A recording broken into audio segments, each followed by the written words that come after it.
Nimbus is our first map in the series. Starting to the top right, we have JJakji. Starting in red here, the Terran player at the top of the map. Up to the top left, we have his opponent. And this is, of course, Impact. Impact yesterday taking down Bunny, so he already played this matchup once this weekend. JJakji, on the other hand, playing a Terran versus Protoss on day 1 in the round of 16 of the Caseking Christmas Cup, taking down the boss toss. I'm Khaldor, with me is Todd, and we're going to have a look at best of 3, number 3 in the round of 8, and trying to find out if it's going to be another Terran or another Zerg player advancing to the round of 8. Semifinals. Would be the first Zerg player actually to reach the semifinals here if he wins it. Impact, that is.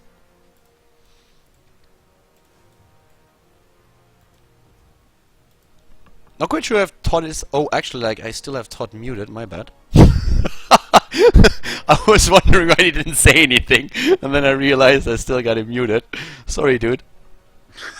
How long have you been going? Well, basically for like a minute, 2, maybe 3. Okay. It's not so bad.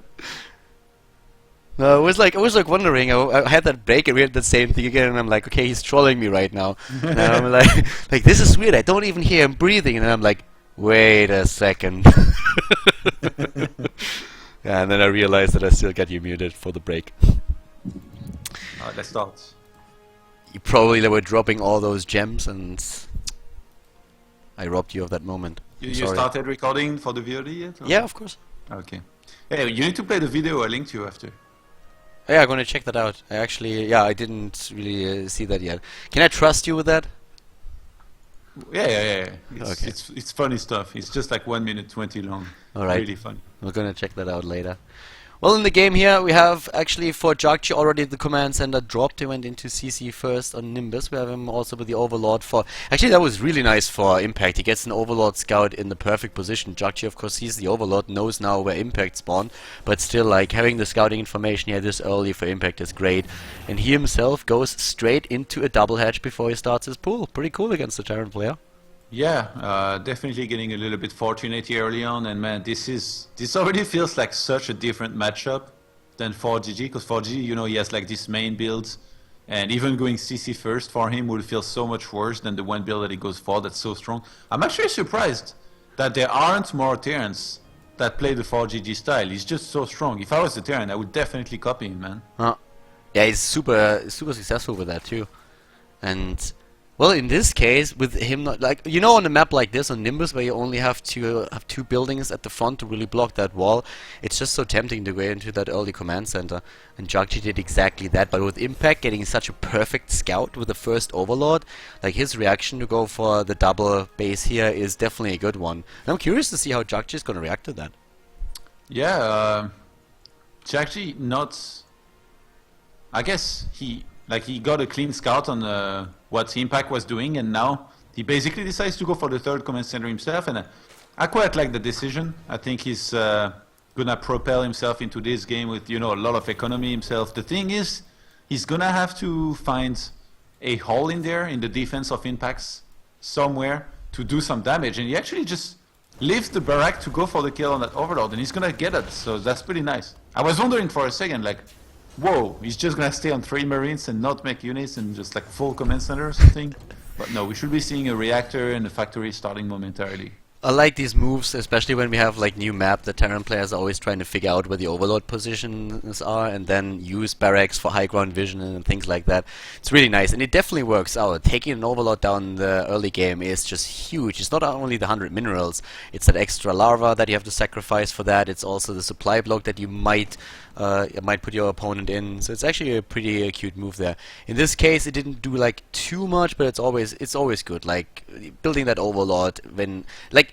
What I want to say is, like, in the early game, you have all those builds, and they are so crisp. You have a certain amount of minerals at a certain time, and you have your timings down cold. And then, as we progress into the mid-game, you just have to freestyle it more and react to what your opponent is doing. But that early game, like, messing that up is always huge. What do you think Impact's chances are to make it to, like, the finals? With Impact, I want to say, like, I didn't really think that he would be the player to reach something like the finals. I feel that JJakji in this series already has a bit of an advantage, but then Impact is always one of those guys that's very difficult to judge. If he brings his A game, he can take down most of the players in this tournament, I feel. But I think considering who he would face in the semis, either parting or live, I think if he wins against JJakji, then he's going to be defeated in the semifinals. Okay. I feel like something that's been occurring a lot in tournaments where Axiom players have taken part in is that they get underestimated a lot. The same is true for Crank and especially for Hart and Alicia. Yeah. Like every time Hart played in WCS America, there wasn't many people that predicted him to make it to like the final quarter. Same for Alicia, but they did so many times. They always went deep. And I think Impact is like the same kind of player that's people very easily write off, but he's super sick. Like he's definitely able to make it to the finals, maybe even win here, in my opinion.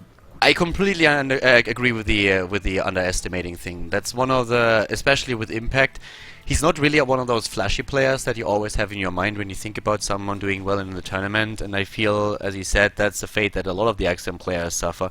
If you look at Crank, he was able to defeat one of the only Protoss players who was able to defeat Innovation when he was in his absolutely prime, on the peak of his performance, when he entered the StarCraft 2 scene. And that was just a feat that nobody else thought Crank would be able to accomplish. So for them, that's one of their problems. I still think that for Impact it's going to be tough to move past the semis. But first of all, he needs to take down JJakji. So far he's doing pretty well with his 3 bases, and I like his creep spread here too. Yeah, it's been very clean so far from Impact. The droning up, the creep spread, everything. Like he's on 81 drones, Khaldor, at 9 minutes 30. He's got a good creep spread going. He's got 6 gases well saturated, 1-1 about to finish. So he's definitely done his part. But JJakji, on the other hand, he hasn't been sleeping himself. He's got 1-1 just finished. The factory, the armory, sorry, is about to complete, so he's going to be able to start 2-2 ASAP. And yeah, he's got a good walker count with the 61. Quite a few barracks, like 2 more just are about to finish with the add-ons. He's warding off his 3rd base, so both players in full macro mode and a very passive opener. Yeah, and that macro mode means for Impact, macro hatch, 4th base, spy attack, upgrades, the 1-1 started, and he's just like, he's putting everything out there right now, and as long as JJakji doesn't pressure him, Impact is going to continue to do that up to the point where he feels confident moving out. But the Terran player is now starting to apply some pressure in the middle of the map, at least with the Hellions and the Marines that he has. They're trying to force the creep back, and that's just so important as a Terran player to make sure that that Zerg doesn't get that massive map control that creep gives you. That's really cool, by the way. Impact's natural. Just setting some spores and 1 spy in there, just making sure he reinforces that, because the drops with these positions, yes, they're going to be happening and they could do a lot of damage. So better safe than sorry. I would like to see, you know, maybe some units in support, and you see he places quite a few Zerglings there. That's really, really nice play here by Impact. I'm a big fan of this kind of play where you know you're going to be attacked somewhere and you get ready rather than try to react to it in the last second and possibly get surprised. And not it's in a nice oftentimes way. one of the things that like a lot of players try to just like cut corners there with the static defense at those satellite bases that they have. That was also the case in Rings of Liberty. And if you think about it, if there's a drop and it's just like 1 drop and takes down 2 or 3 drones, that already makes up for all the investments that you would make there. So in that case, Impact really making sure that this hotspot between the 2 bases, that's the shortest the shortest expansion from JJakji's point of view, from a distance point, that he cannot really do too much there. As soon as he moves in with a few medevacs, he will suffer losses. But JJakji is establishing a really nice outpost here on the map now as well, and trying to just like push into the creep once again. It's crazy, man. It's like a Mexican stare down. They're like both standing on their sides, just waiting for the other one to attack. They're like, come into me, no, you come first. Is that going to be one of those "they are stealing our jobs" joke? No. What? Why? I just heard somebody use that term before, and I thought it was appropriate here. I don't even know why it's a thing personally, or what it means exactly. I just thought like if 2 people, you know, are staring to each other, like the first one that looks away loses. Okay, Mexican It's kinda like standoff, this. when I heard that, I was thinking about Mexico and the USA and having the standoff at the border. Like the Mexicans trying to go in, and that cliche that like people that try to immigrate to your country are trying to steal your jobs, you know, that like stupid stuff that people sometimes say. So that's what came to mind to me. Maybe I was watching too many US series lately. Yeah, or like, I don't know, what else could we compare this to? Like a Western... A Western, spaghetti Western, I like that. The Showdown at noon. I don't know if I was born yet, Khaldor, to know this one. Hey! Wow. Yeah, Impact doing a good job. Like, by the way, starting a 5th base, and But it's still a standoff. Like, who the hell is going to engage first in this situation? I feel like whoever engages first into the other is going to be at disadvantage, unless Jakji slowly leapfrog, removes the creep, and make sure he engages at the edge of the creep. And nice counterattack here by Impact. yeah. Talking about those Westerns for a second, you watched Silverado and Rio Grande, right? No. What? Oh my god, like, we have to talk, buddy. We really need to talk. We have to have a bit of an intervention. Well, right now, JJakji, like, going away from the Western just for 1 second, we have JJakji actually with the defense against that run by that we saw from Impact. That did surprisingly little damage to JJakji. So at this point, if you look at resources lost, 2,200 against 1,100. That's what we have there. Both of them maxed out, just getting their bank up, with JJakji suffering in the gas department. I guess the same is true for Impact, maybe not quite to that extent, since he has like a huge amount of income with all the bases that he controls. But now JJakji moving on to creep, and Impact immediately meeting him on the map there with the Banelings and the speed advantage that he has on creep. He moves in JJakji. The split is there within a second, and now he moves onto the creep, takes down the Tumors, tries to snipe a few of the Overlords as well as the Zerg player tries to meet him again, even a flank from the back, and JJakji is getting crushed here between a hammer and a hard place. Well the done. Thor. Ideally, you would have liked to get that Thor in the Medivac, but still a nice win by Impact here. And all of a sudden, 180 supply to 143 for a second. It looked a little bit worrying. But then Impact, those units coming in from behind really helped in holding, and now he's just morphing so many Banelings. His economy has been left untouched the entire game. JJakji hasn't killed a single drone against a Zerg that rushed to 81 drones, Khaldor, in a 16 minutes game right now. Impact is the one that has killed a few walkers, so I feel like JJakji is in a lot of trouble here. And that comes back to the point that you talked about earlier with the defense at the natural, where we have him just with those spore crawlers. JJakji didn't even get a chance to move in there and do something. So in terms of resources lost now, we have the Zerg player starting to actually lose a lot. He's down to like 9,700 against 6,800 that was lost by JJakji. The Terran player playing a very cost-efficient game right now. Yeah. JJakji starting his 3-3 much earlier is going to be nice. He's going to have that one window where he's maxed out and he has 3-3. But Impact's creep spread and defense is so good that I don't even think it should matter, because he's building up a bank as well. Like Impact, ideally, he would like to fight, clean up the army of JJakji, and remax much faster than JJakji ever could. By now we have Impact also with the Hive Tech going straight for the Adrenal Glance upgrade and the 3-3. So that upgrade window advantage that we have for JJakji is going to close after just a little bit. And so far with the Mutalisk, it looks like Impact is going to buy himself quite a lot of time there. The rest of the ground army is rushing into the third base now and taking down the Harvesters. JJakji is actually really struggling here to get into a good position. He has Mutalisks to the right side that are attacking him. The missile turrets are preventing the worst here together with the Widow Mines, but the ground army of Impact is now in the main base, going straight into the natural, and a few of the Zerglings are still over at the third base doing damage there. He's everywhere. Impact is a freaking beast, man. The thing about this is that it's a good move because he can remax quickly, but if he does that too much and ends up losing too much doing this, he could be counterattacked and killed. The thing is, in this game, he has so much production, so much bank available, that if he keeps up with his injects that he is right now, the way he is right now, he's gonna be okay anyway, because Impact not only can remax very quickly, he can also remake units after losing the initial army very, very quickly. Yeah, and he also takes down quite a lot of buildings there, and apparently JJakji wants to help him. He takes one of his own supply depots down there. Feels maybe a bit sorry that so far Impact didn't kill too many of them. But right now... I was talking about this, you know, JJakji, he identifies that he killed a lot, so he goes for the kill, but there might be too much. Yeah, actually JJakji has still 120 army supply, and he pushes Impact back. Impact is down to 60 army supply. JJakji doesn't have the harvester count anymore, but the mules help him with that. The big army is the bigger problem though. Impact is struggling to defend against it. He still has that massive drone count, 83 drones. His army supply is only half of what JJakji is controlling at this point, and it doesn't really look like Impact is going to be able to push this back. Yeah, this is what I was worried about. Impact, he killed a lot of the workers of JJakji, but JJakji replaced that with army units, and he had too much then. He had so much more army supply in these fights. Yeah. JJakji I told you takes straight it. away about this. The counter-attack here from JJakji takes it, and Impact, after it looked initially pretty decent for him, but then without the Banelings in his army, he loses there too many drones as well. So the GG as JJakji takes game number 1 and brings us into a 1-0 lead for the Terran player in this quarterfinal at the Caseking.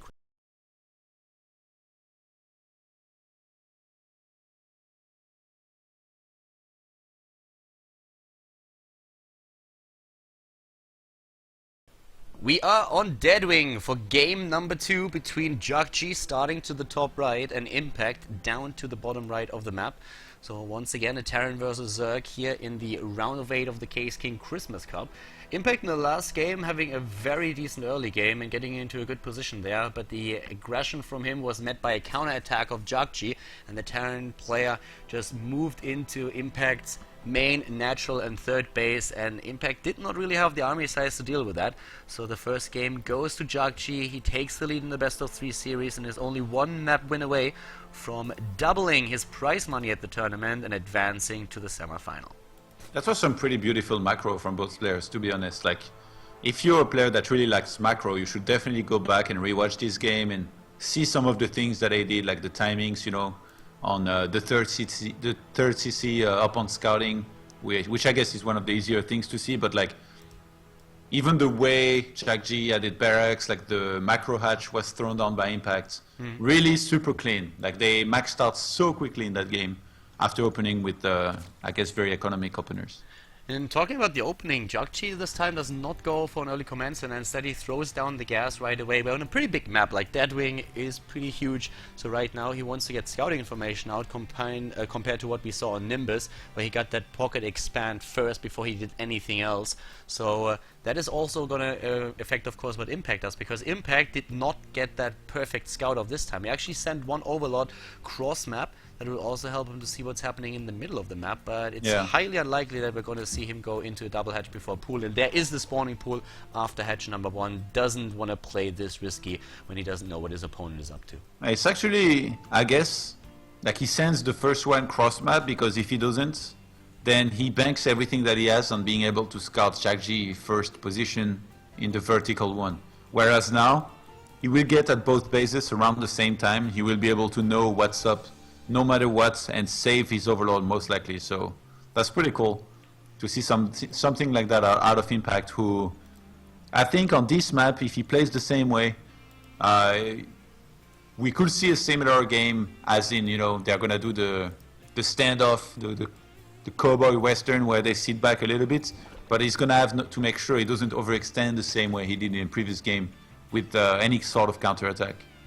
Do you have a pen? No. Why? You have no pen around? Can you open the notepad? Why? You have to write down that you need to watch Rio Grande, and yeah, that first of all. You can remind me later, man. And Silverado. Write down Silverado. It's important. I'm working at your education here. You watched Shawshank Redemption, right? Yes. Oh, thank God. Like, for a second I thought you were about to say no. Or did you just say yes so I stop? No, I watched it. Okay. Yeah, somebody referenced it actually recently in a cast. And then he understood that he referenced it in the wrong way. He was like, he can't escape in the Shawshank Redemption. And then he was like, oh no, actually he escapes in that movie. Oh my God, like, ah! Who was it? I can't remember. You should have slapped that person. Autosis, I think. You should have slapped that person right away, like, oh God.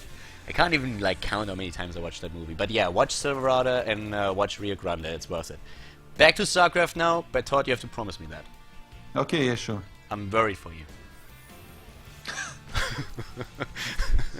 The speed upgrade is on the way, boys. So down to the bottom right, Impact has now started in the spawning pool with the gas that he mined. He will be able to just like push Hellions back in the early game. That Reaper, that nasty Reaper, with 2 kills actually.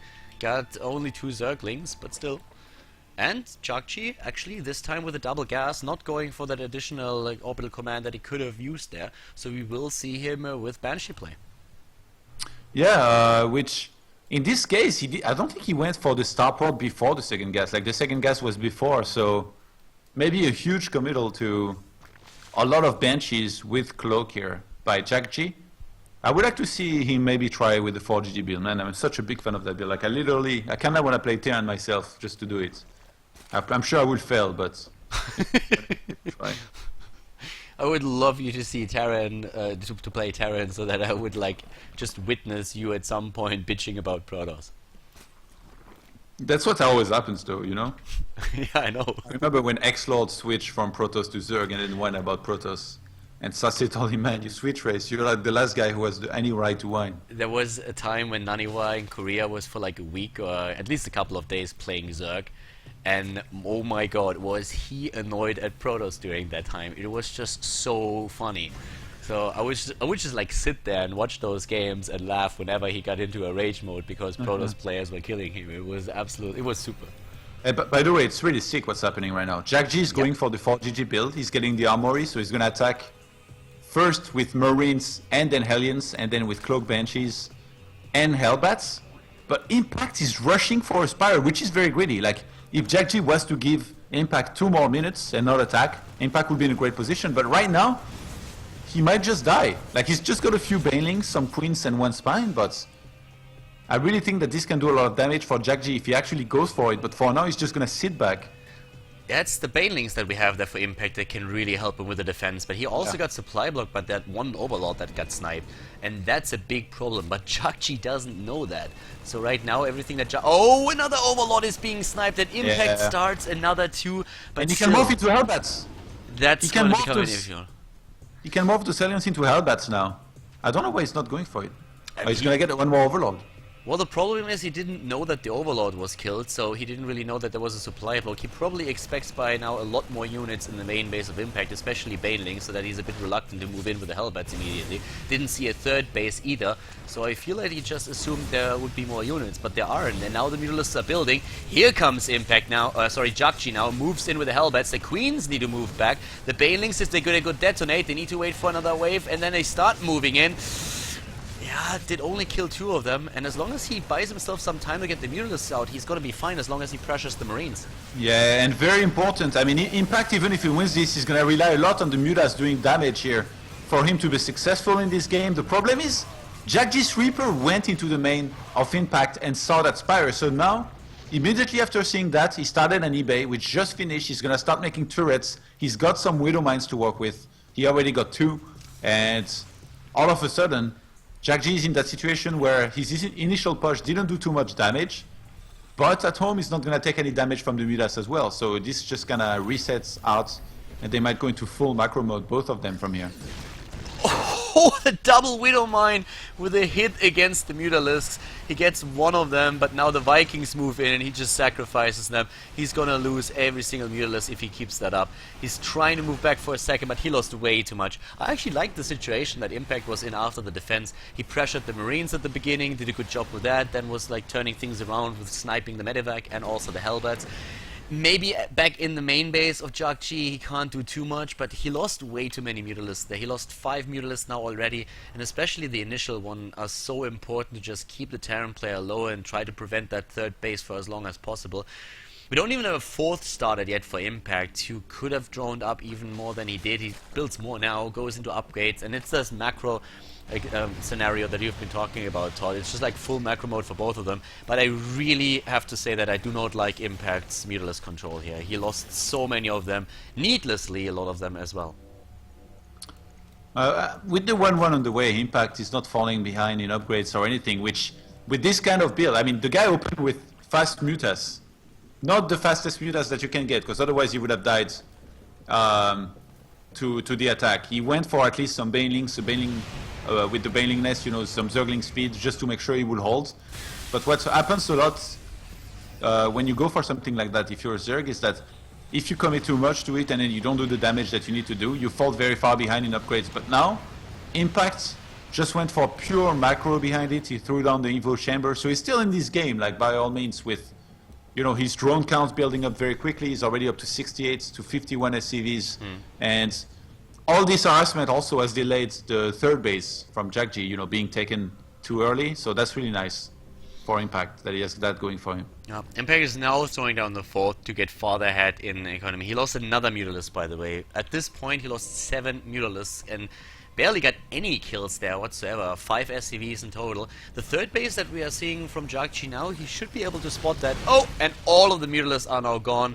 4 Widow Mines just obliterated that entire Mutalisk crowd there. So in total he lost now 12 Mutalisks, and JJakji is playing this really well. I like that. I mean, from Impact we have that macro mode. He's getting the 4th, he's getting his upgrade, so he's doing well back at home. But with it harass, and that's usually what you want to do when you have Mutalisks this early in the game, he's not achieving anything. And JJakji has a very, very solid defense up, at least up to this point. Every time a Mutalisks guy, Khaldor dies inside. Yeah, my heart like does like sheds a small tear. Yeah, but they just killed some Vikings, 2 Vikings, give them some credit. But then one of them dies, oh my god. Yeah, exactly. Dude, when I'm back on camera, my face will be all red and like there was tears streaming down my cheeks. It's gonna be sad. It's gonna be a sad moment. Sad Khaldor is sad. Exactly. I'm Okay, like a sad second- panda right now. It's not Heroes of the Storm, Khaldor. Second factory is up now for JJakji, so I'm pretty sure he's going to want to get Drilling Claws ASAP and just focus on getting a lot of Widow Mines out, which, by the way, he's got a ton of them. 8 in total right now. And then the push will come, the same push as in the previous game. But look, Baneling Bomb already ready in the middle of the map. So it's going to be, I guess, minefields, mine wars. Oh, Holy yeah. shit. So far, the Widow Mines of JJakji are winning. And the Mutalisks rush again in, like, he wants to make me cry for real, doesn't he? So, oh, did he see those burrow? There's no scan yet. There are a lot of burrowed Widow, not Widow Mines too, but like Banelings, that's what we were talking about here. But JJakji is just doing so well with his defense here, and as long as he doesn't walk over those Widow Mine traps, those Baneling traps that we have in the map, I feel like he's in a great spot. All this aggression that we saw from Impact so far just didn't do anything. He was moving in, burrowing a few of the Zerglings, those got killed, and it's just like the control. I feel JJakji has the better control at this point. It's very important that the first few Baning landmites do a lot of damage, because once the first few have been used, then the Terran will know what's up, and then you will be extra careful, scan everywhere. So it's really about those first few ones. Like if you can kill a big chunk of bioforces, then it's great for you. Yeah, the good thing, of course, if you like showed Widow burrowed Banelings at some point, is that your opponent will always be like anxious to move out without scanning. So a lot of the scans will be used for that, and not for mules or for determining where the rest of the army is. And Impact is using that everywhere, by the way. Like there are so many burrowed Widow Mines. Look at that. That could actually work to the right side now. He doesn't get the scan against that. If he walks down that small path, then he's gonna lose his entire bioforce. But JJakji is already moving back now. Yeah. This is that moment, you know, where if you're the Zerg, you're praying that your opponent goes into this. And, oof, oh my god, there's so many... Those mine wars, man. Yeah, there was a drop in the natural, or an attempt to drop at the third base, I should say. And it didn't Counter-attack. Ah, the Widow Mines this time. Taking out a few Marines, but I don't think as many as he was hoping for. There's another attack over there at the third base. They are everywhere at this point. Both players really trying to just, like, blindside their opponent, throw them a curveball and get into one of the mineral lines at maybe the natural or the third. It's so funny to see, like, burrowed Banelings next to Widow Mines burrowed as well. Your move, man. I think the Widow Mines are going to win that battle. Not unless they unburrow and then they get detonated on. But I don't think Impact wants to try to catch the Widow Mines. Oh my god, the Widow Mines on the right. He's hoping for a counter run by, or for Mutas to fly there. But the Mutas are headed for his natural here. Yeah, and the Mutalisks are going to snipe those missile turrets that we Oh, have the there. Banelings on the right. He's not getting anything done with them. Well, he actually kills like a few of the Marines, but I don't think that trade is really worth it. That's a lot of gas that he loses in that situation, and just trading it against Marines, not really the thing. The problem for JJakji is, though, that he's still on 3-4 bases, and we have Impact just macroing it up again with 86 harvesters. That's a huge deal for Impact, because his income is so awesome that he has now 2,000 mineral bank, he has the gas. He needs to be careful, though, because it was a big liability in the last game when he suddenly didn't have the army supply to face JJakji's push. Hey, it could be here as well, actually, especially since JJakji started his +3 infantry weapons upgrade much earlier than Impact will start his melee attacks. So if JJakji was to hit a timing with 3-2, he even has mech units on 1-1, so the stores... Uh-oh, Todd. The Mutalisks... Nah, the Widow Mines are gone already. Doesn't have the Widow Mines in position anymore. There's actually not that many turrets on the bases, so they could fly in there and try and do some damage. Yeah, if you look at the upgrades, they have only the attack upgrades, so they could really go for the snipes here pretty easily. They can burst them down in just a second, and that's exactly what they do. Kind of one-shotting the missile turrets, but there are too many Marines for the Mutalisks to really do enough damage. And Impact is again expanding. Bottom left, 2 more bases. Like, he's expanding all over the map. Yeah, he wants to make sure he keeps up with that macro. His mines, his bases are gonna be, I guess, mined out soon. Some of them, at least the main, you know, is getting very close to that. Impact has such a big bank, but again, you know, JJakji is gonna rely entirely on the fact that he knows that Impact has a lot of workers, and in terms of army supply, it's already showing a little bit. 130 for JJakji to 116 for Impact. And here we go. Yes. Even before he hits +3 infantry weapons, JJakji is moving out. Yeah, JJakji is moving onto the creep now, using the scans to take down the creep tumors and pushing that back. Here comes that Baneling assault on the other hand. 60 Banelings moving in and quickly dropping down to 40. He loses a lot, especially against the Widow Mines that were set up to the right side, the bottom right that is. We have 2 Marauders still in the main base doing some damage. The Queen's apparently trying to intercept the medevac that is already dead.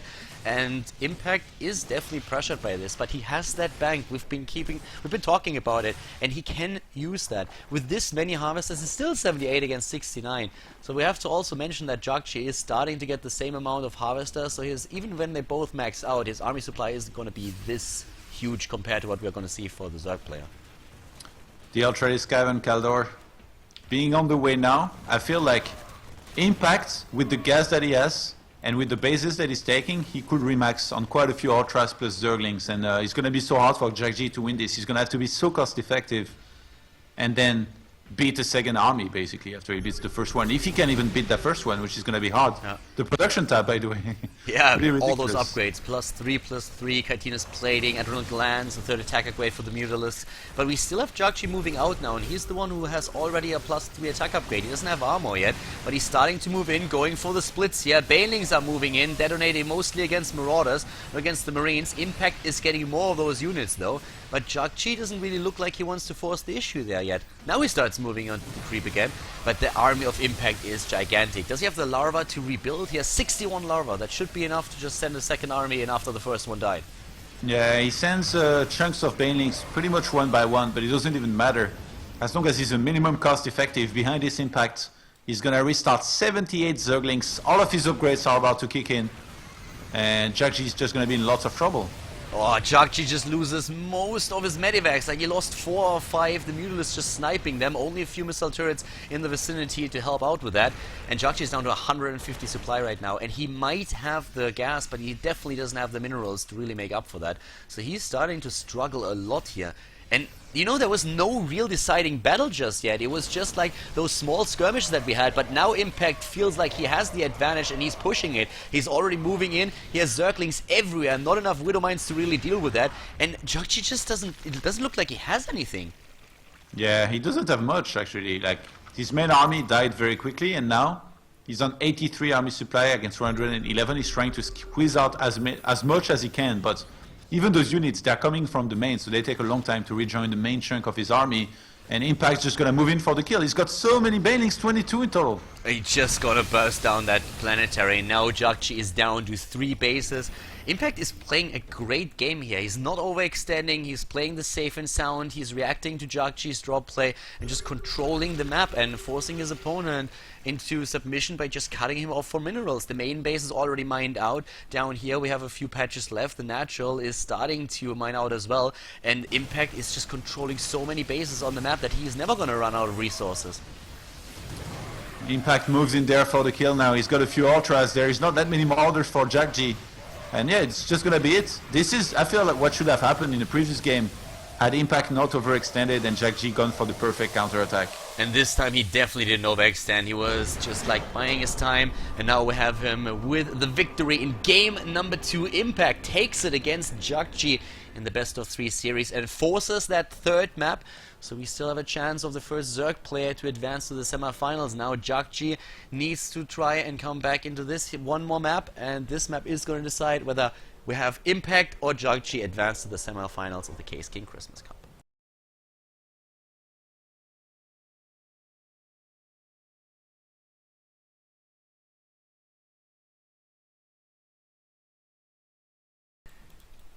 Game number 3 is going to determine whether we have JJakji or Impact advance, and up to the top left on King Sejong Station we have JJakji starting off, and Todd was already talking about him potentially going into an aggressive style this time, since we had from Impact a hatch first in every single game on granted 4-player maps. And the first thing that JJakji actually does is send an SCV cross map down to the bottom right. We have Impact.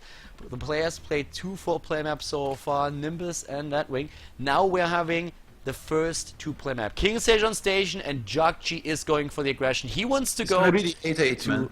The 8-8, yeah. Like I mean, with this timing, he's gonna go for the barracks at 8, gonna drop the refinery as well, going for the Reapers most likely. But JJakji definitely having the balls of steels and not being afraid to put them on the table here. In People a in the third map, chat are gonna go crazy, man. excuse me. People in the chat are gonna go crazy. They love to spam stuff with 8. Like, great bait, mate. I rate 8. Well, they have the opportunity to do that right now because JJakji is not afraid of doing something like that in game number 3. And Impact, oh my god, is Impact actually gonna scout that with the Overlord that he sent to the top? Is he? Yeah, I think he will. It's like gonna right be now, close. like he might be able to see it. But I mean, oh, he goes pull first as well. He knows to mix it up in this game, not to play it risky and to play it with a hat first. God, this is horrible for JJakji. Oh, It's scouted. It's scouted and he moves back. He knows exactly what's going on. He didn't reveal that he saw it as well, so there is not even a chance for JJakji to basically already be in a state of mind of being like, you know what, I'm just going to get 1 or 2 Reaper and then I'm going to go into macro behind this. Right now, JJakji is fully invested in this. Oh god, like that's horrible for JJakji. Impact is in a great spot. He builds his expansion now. He knows what's coming. He's just going to make sure that he has enough larva available for Zerglings. He's going to build those queens. He's even going for the gas already. Sends the Overlord cross map, and this I have no idea how JJakji is going to be able to handle that. I mean, Impact has all the information, and he has kind of the best build that he could go for in this case. This is bad news here for JJakji. I really don't know if he's going to be able to achieve really anything here. His links are going to be out quickly. There's going to be a queen following this up. He's going to should get completely shut down, and then behind this, you have an Impact who's going to be able to drone up as much as he wants to. And now he sees what's going on. Already about this, like, how many Reapers does he quit at, and what's the follow-up? Like, he has to go for a command center, obviously, back at home. Maybe a factory after that, but like his economy is so much. He has 8 SCVs, many minerals. Yeah. Wow, so we have him right now with 4 kills on the Reaper. The first Reaper is there. He saw, of course, with the initial Reaper what's happening. The second Reaper is now joining the first one. We have a third on the way. He sends an SCV down that is spotted by the Overlord. And, well, Impact is seeing everything here. The factory is being built, so he's going for the factory behind this. The natural is now done for Impact. Gives him more larva, gives him access to a second mineral line that he can use for the additional income. The Reapers are starting to make their way up that choke point again. And, well, is he able to maybe take down a few harvesters? At this point, it doesn't really look likely. One maybe. No, not even that. Yeah. Double not queen. one drone, not one single drone has been killed. Now speed already started for 40 seconds, Khaldor. And Impact's going to be able to make a few links, completely shut this down, and across the map, JJakji. He didn't even feel safe enough to start a command center. That's how much trouble he's in. He had to go for a factory first, and since he doesn't have his barrack at home, he cannot even get a reactor before. This is a disaster here for him, that early game. yeah, that's the risk that you run when you go for a build like that, and this time it did just not pay off. We have all those queens out for Impact. That's going to help him with the defense against the Reapers, but that idea has already been abandoned by JJakji. 34 supply for Impact. His harvester count is up to 23 against 18. Now finally the command center being built, once again in plain sight of the Overlord, who knows exactly what's going on here. The Overlord knows everything, and without the barracks being back at home, he doesn't even have to be afraid of there being any anti-air unit that could take him down, so the vision is definitely real. And I mean, JJakji, what's the follow-up from here? Trying to just play a stable game against someone who's already taking into lair tech completely uncontested? Yeah, I mean, there is not much that he can do other than just try to play it standard, you know, expand, go into bio, but just from behind, and hope for a miracle. Maybe try to reach, you know, a few medivacs, drop here and there, do some damage. But I guess somebody like Impact, who's already sick in a macro game straight up, I just don't see it happen. Like, Impact would have to make some pretty massive mistake, like, to lose this. I mean, Impact doesn't really seem like he's going to make any mistakes here. We have him with a Spine Crawler, even for the defense now. He doesn't build a lot of units, but we have the Baneling Nest still there, so he's keeping his options up. Getting the additional gas, just droning up. He knows that there's very little that JJakji could do to threaten him at this point. The Overlord even went into the main base to double check what's going on there. He sees that there is a single gas, that there is no second base yet for his opponent. The second factory is not being spotted right now, and a Marine is about to come out. Oh, that's actually a big tell. You see where he's placing the Marine? He wanted to send the Overlord the other way, but that's not gonna work. That would be massive. If he could see that, yeah, now he knows. He has it as well. He So sees the second factory, he knows he's going to be Blue Flame Hellion, and Impact can already choose how to react. But you know what? it's a siege tank. It will be such a late Blue Flame Hellion that his Spire might be fine anyway in helping him defend. So Jakji realized that he scouted and it's not going to work. Immediately starts a siege tank rather than that. Yeah. And now Jakji, like, what is he supposed to do? Does he go into mech? No. This looks He more can't. like with him going for a siege tank. It could actually just try to defend here and turtle up. I don't think that is going to be a push at this point. I think he abandoned that idea when that Overlord started scouting the second factory. Yeah, but this is ideal for Impact either way, because he was already going to go for a Spire, and now he's up against a double factory. Well, So Jakji, he starts the double eBay. He wants to go for a bio, obviously, but he's going to come so late. He's going to have to make turrets. He's going to have to play on 2 base for a long time. He's going to have to play defensive, and he's going to play right into Impact stand. I know you were a big hater of this Muta control, but even with bad Muta control here, he's going to be able to build up his economy well enough in the meantime. I that don't he think you harasses- can screw that up.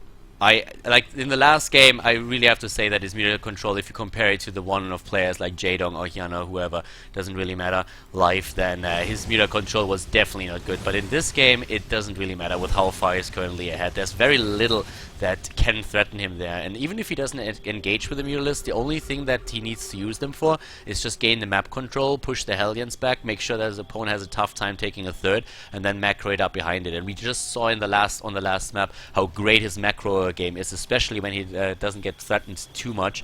Right now, with this start in the game, if he plays that cautious, I don't think there's very much that JJakji can do. And Yeah. with a double factory, JJakji definitely had other plans than just like turtling it up now, and that's what he is forced to do, and that's great for Impact. So Impact is just now getting his upgrades done. The Mutalisk will allow him to take the map control. He's spreading creep already at his opponent's third base, and I mean the Antia. Let's take a quick look at that. 5 Mutalisks against 8 Marines at this point. We have 3 missile turrets on the map. Nothing that JJakji can do. He can just turtle on 2 bases and hope for the best. The one thing that's not great here about Impact's, I guess, tech and build and all that happened is that his upgrades are going to be late. But I don't think he even cares right now, because as long as he doesn't take any damage and he stays in this game and he keeps on droning up, he's going to be okay no matter what. And yeah, JJakji just can't be happy with the way that has been going, and him being forced, basically staying on 2 base. He might actually just entirely skip on the 3rd base here and go for an attack if he thinks that's wise, because he's already on so many barracks. You see he's adding even more. His harvester count is also at 44, and he doesn't build Yeah. any additional SCVs, so he's really starting to cut the harvester production here. We're in with additional gas take and going into those upgrades, but with 3 bases now, Impact is just getting the superior income, and he's looking really strong with double upgrades going, upgrades also for the Mutalisk. It's just poking at this point, not really losing anything. Lost 1 Mutalisk, couple of Zerglings, but besides that, he's doing really fine here. The only moments you're making turrets and tanks and staying on a low base count and you're happy is when your name is Goody, Khaldor. And then you lose the game. Wow! Taking the hate to the next level. That's a healthy portion of self-irony, because Goody is German as well. No hate. No haterinos here. By the way, the move out by JJakji now. Is that the Pull desperation boys. push? He needs to pull the boys. Yeah, I mean, it's the only choice push, I guess. Like, he really, taking another base from here would have been so difficult. But Impact wasn't overly greedy, He didn't take a 4th base. He didn't go up to 90 drones. He stopped at 65. So I feel like he's going to have a great chance in holding this and winning the game. The army supply as JJakji moved out was the same for the 2 of them, but now of course JJakji is facing a much larger army, or at least he will by the time that he arrives there. A lot more Zerglings are being produced now, 14 Mutalisks. The Banelings actually morphing right in the face of the Terran player. Wow, JJakji not even splitting properly here, losing a fair chunk of his units, and that siege tank is gone, so now it's only Marines and nothing else. The Mutalisks are already moving back, and on creep against more Banelings and Zerglings, that army is gonna need like a Guardian Aid. Oh, what? Oh, my Talking God. about Mutalisk control again. 73 army supply for JJakji all of a sudden to 54, but I mean, it's only Marines. As soon as the Banelings get in there, and trust me, there's quite a few of them, it's going to be so hard for JJakji to fight and split and win the fight. But that Mutalisk control by Impact, he really has to work on that. His macro game is great. If he is improving on that, he's gonna become so much more dangerous in this matchup. You want his Skype? You want to scold him after? Maybe I after have his Skype. He's advancing. I got a Skype. Who do you think invited him to the tournament? There So we go. make sure to scold him after. I'm not And gonna then call Total him Biscuit after. is gonna add you on Skype. Scold you right back. 124 supply against 93. The Marines are gone. The Mutals chasing down the opponent's medevacs now. And Impact is, of course, just moving in at this point. 68 army supply for him. Could expand, could take upgrades. He can do whatever he wants right now. He has all the options. He played, especially the second game, an amazing game there with the macro that he had. And now after JJakji won the first map, it looks like Impact is going to be the first Zerg player to advance. Underlining that point again that we've been making earlier, that a lot of the Axiom players are quite underestimated in how they approach that. But I really feel that JJakji just rolling the dice here in the last game, that's probably cost him the map here and also the best of 3. Yeah, I mean, I just don't see what he can do right now with what he has. Like, he's so Marine heavy, and every time that he moves out, there is more and more Banelings being morphed and just ready to crush him. Impact has just played this beautifully, and he's played the mind game so well. Like, going double hatch first, I mean, going hatch first twice in a row, and then going for a pull first and a good scout in the third game is such a smart way to play. Yeah. There we go, cancelling on the 4th. JJakji is moving in. He's starting to really run out of, well, should start to run out of the minerals in the main base. Yes, the same is of course also true for his opponent, but the fact still remains that we have more bases for Impact, and the Zerg players moving in right now. The Banelings trying to close the distance to the Marines, taking them on one by one. Impact moving back again. The army supply for JJakji is still better, considering the bad start into the game. JJakji is doing the best thing that he could do there, but he's just being chased off once more. The Mutalists, they're just too many. They threaten the medevacs constantly, and there's the GG as Impact advances to the semi-final, takes down JJakji, winning 2 maps in a row, and that 8-8 opening by the Terran player just not doing him any favors. Good job by Impact, congratulations. He's going to face the victor of either parting or live the next series, then the last series in the round of 8 that we're having here at the Caseking Christmas Cup.